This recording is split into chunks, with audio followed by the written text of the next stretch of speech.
Bom, e agora o programa Negócios de Sucesso começa um novo quadro, o quadro Café com o Empresário. E o nosso primeiro convidado é o empresário Ailmer Chiep, um dos fundadores do grupo Águia Branca. Seu Ailmer, tudo bom? Bom dia. Tá bem, bom dia para você, bom dia também para os nossos ouvintes, né, que estão nos assistindo. Legal. Então a primeira pergunta que eu queria fazer para o senhor é o seguinte: o que mudou e se o senhor imaginava lá no começo da década de 50, quando o senhor começou a trabalhar no grupo Águia Branca, no embrião do grupo Águia Branca, o senhor imaginou que a empresa fosse ficar desse tamanho que tem hoje? Não, claro que não. Claro que não. Naquela época, naturalmente, ainda era muito jovem, né? A gente fazia a programação praticamente observando o dia. Não pensava nunca que onde iríamos chegar, nem coisa nenhuma. Então, nós íamos trabalhando e acabou combinando com a situação de hoje. E o senhor começou como cobrador da empresa, né? Como é que foi essa trajetória? E depois a promoção para motorista já foi uma alta promoção, né? Motorista de ônibus. E o grupo começou as atividades no interior de Minas, depois expandiu as atividades, foi comprando empresas. Como é que o senhor viu acontecer essa evolução?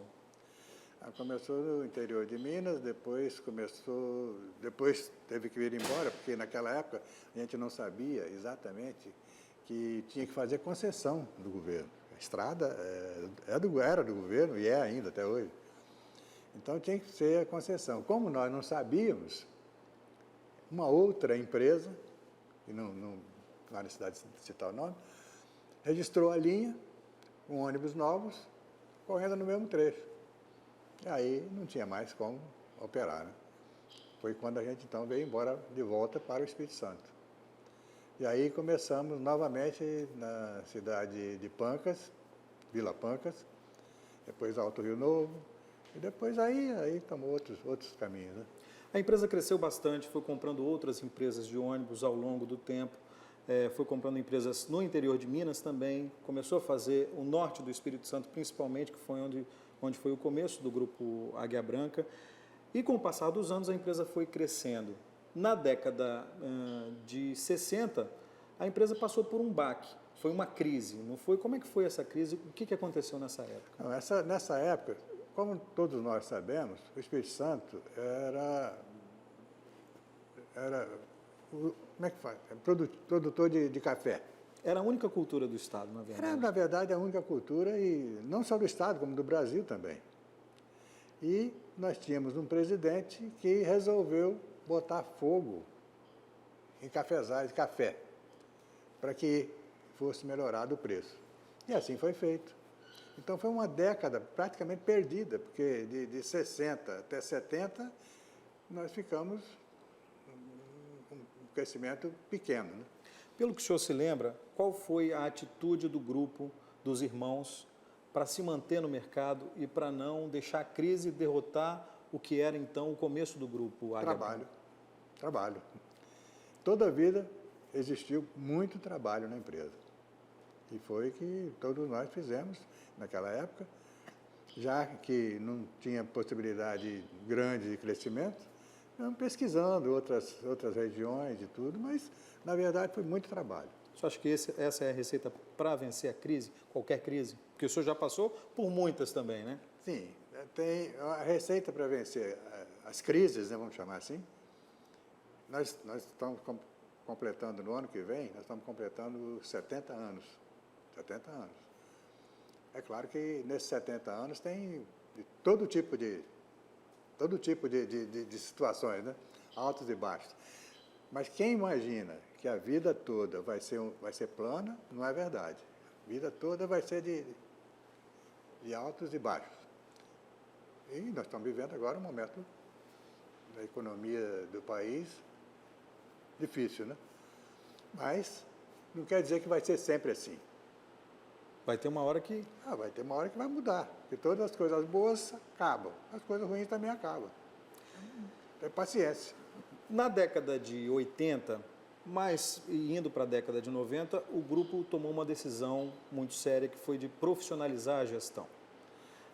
Como é que aconteceu isso? Como é que foi esse processo de decisão? O primeiro passo foi a unificação da empresa. Porque, na verdade, nós tínhamos uma empresa na Bahia, tinha uma outra em Minas e outra no Espírito Santo. E nessa época foi feita uma união das empresas, criou-se uma empresa só. Foi quando, naturalmente, eu saí de Minas e vim para o Espírito Santo, em 82, por aí. E também da Bahia trouxemos outros diretores. E aí foi profissionalizada a empresa. Você acha que foi uma decisão acertada, uma decisão necessária nesse momento? Foi não só acertada, como era necessário, e também todos os diretores, todos os acionistas ficaram concentrados num lugar só. Então ficava fácil a comunicação. Mas como é que foi a tomada de decisão? Porque era um grupo familiar, os irmãos tomavam conta da empresa, eram as pessoas que decidiam os rumos da empresa. Foi difícil deixar um pouco isso de lado para dar lugar a uma gestão profissional? Foi difícil e aqui vale a pena fazer um outro registro. Porque todos nós temos uma certa dificuldade de abandonar nossa área de conforto, onde nós temos nossos amigos e, enfim, uma série de fatores, a namorada e a esposa, enfim, é difícil você deixar a sua área de conforto.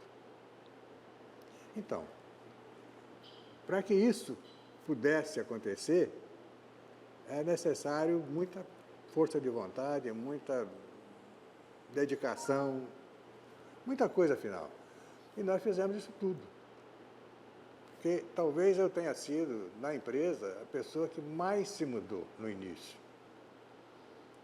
Mudei de Colatina para Barra de São Francisco, Barra de São Francisco para Valadares, Valadares para Ipatinga, Ipatinga para Vitória, e fui por aí. Então, nós comentávamos, talvez eu esteja até variando um pouco a sua pergunta, vamos lá. Tudo bem. Mas você acha que deixar o poder, de alguma forma, é uma decisão difícil? Eu acho que é. E como é que o senhor conseguiu tomar essa decisão? Bom, eu não consegui tomar totalmente a decisão, mas são duas coisas importantes. E eu posso comentar hoje, posso falar. Uma delas é parar de fumar. Eu vejo muitos companheiros, muita gente tentando e não consegue. E nós conseguimos por força de vontade. Essa foi uma. E a segunda foi abandonar o poder. Não foi propriamente porque poderia ficar no poder por mais tempo e tal. Mas nós sempre trabalhamos no sentido de dizer para os nossos sócios, nossos irmãos e nossos companheiros de luta, que todos nós vamos passar. Assim como você vai passar também. Eu passei. Todos nós vamos passar. A empresa não. A empresa tem que continuar. Ela tem que ser perene. E para ela ser perene, o que é que precisa? Uma série de coisas. E essas outras, todas essas coisas foram implantadas, felizmente. Como também, por outro lado, nós temos muita gente na empresa, muitas pessoas, nós pudemos fazer a nossa sucessão, vamos dizer, satisfatória, vamos chamar assim. Nós, por exemplo, hoje nós temos já programada a nossa sucessão por mais 16 anos, daqui para frente. Daqui para frente, mais 16 anos. O senhor acha que isso é essencial para manter a empresa perene, como o senhor disse? Eu acho que o principal de tudo é a união.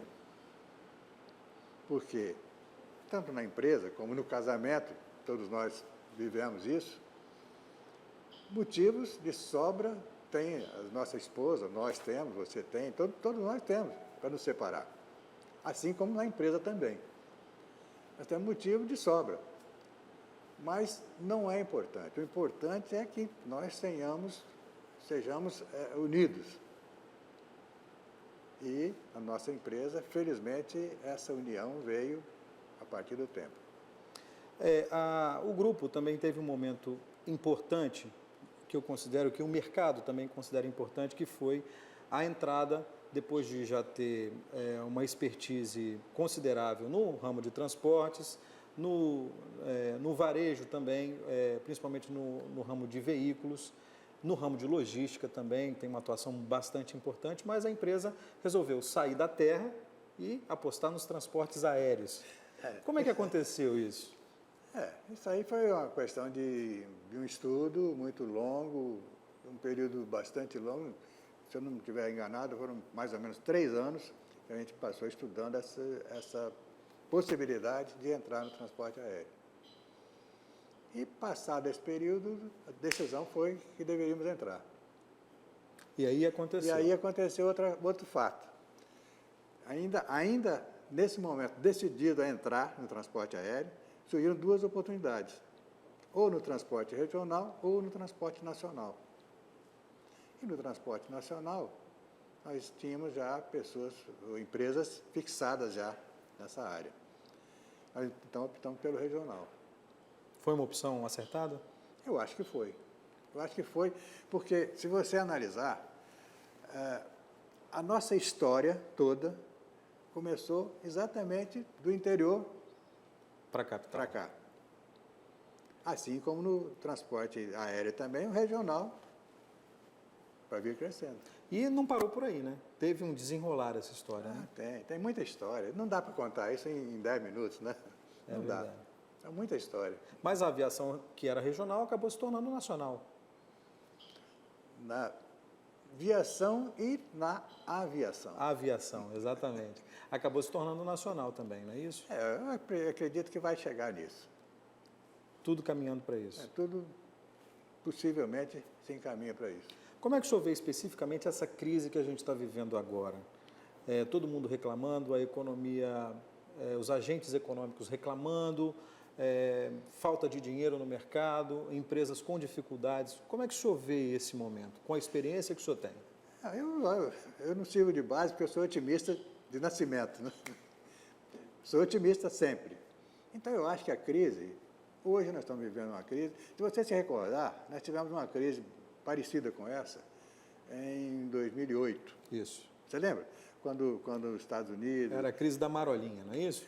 Chamou-se de marolinha, mas na verdade era uma crise grande lá. Isso. E foi numa época que eu conversei muito com meus irmãos também, com pessoas ligadas a gente, e a proposição minha, para os demais, foi de que, se você está pensando que vai ter outra vez o que nós tivemos no mês passado, esquece, não vai ter. Mas o que é que nós vamos ter? Daqui para frente nós vamos ter um mercado mais ou menos igual ao que era 2 anos atrás. E a pergunta é a seguinte, era ruim? Não era. Então, a mesma coisa nós estamos vivendo hoje. Então, num momento difícil. Mas não é eterno. Vai passar. As coisas boas não passam, as ruins também passam. O senhor já foi presidente do grupo Águia Branca, hoje o senhor já não está mais como uma função executiva. Qual é o papel do senhor hoje dentro do grupo? No grupo hoje eu estou presidindo o conselho de acionistas. Mas aí de qualquer forma o senhor continua acompanhando tudo que acontece com o grupo?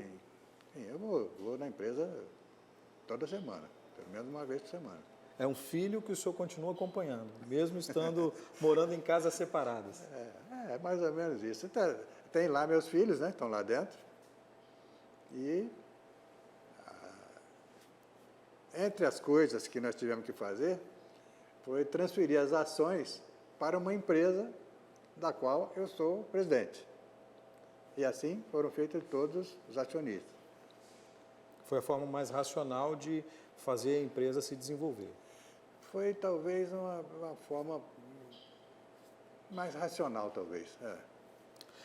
Agora, com a experiência que o senhor tem ao longo desses anos todos que o senhor acompanha todos os negócios da empresa, como é que o senhor vê o futuro do grupo Águia Branca hoje? O futuro, nós devemos entender o seguinte, todos nós trazemos à nossa vida os nossos ensinamentos de origem. Então, nós temos determinados valores que nós recebemos de nosso pai, que é ele respeitar o pessoal que trabalha conosco, respeitar as autoridades, respeitar os nossos fornecedores, os nossos clientes, enfim, obedecer às leis. E outra coisa, principal, aquilo que você fala, você tem que responder por ele. Esteja escrito ou não, você tem que ser verdadeiro. E isso, eu acredito que é uma coisa que a gente faz naturalmente. São valores lá da origem, que a gente vem trazendo, e o que se fala tem que ser cumprido. E onde é que o senhor acha que o grupo Águia Branca vai chegar? A Deus pertence. A Deus pertence, porque nós não sabemos. Mas tem tudo preparado, tem tudo organizado para avançar ainda mais. Ah, não, tem muita coisa pela frente, sem dúvida, tem.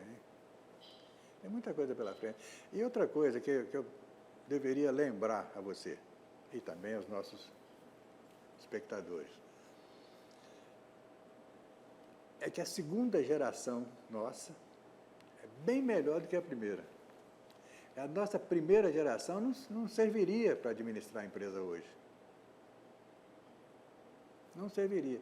Assim como também essa geração que está administrando a empresa não serviria lá no começo. Como é que vai ser a terceira geração? Só Deus sabe. Só Deus sabe.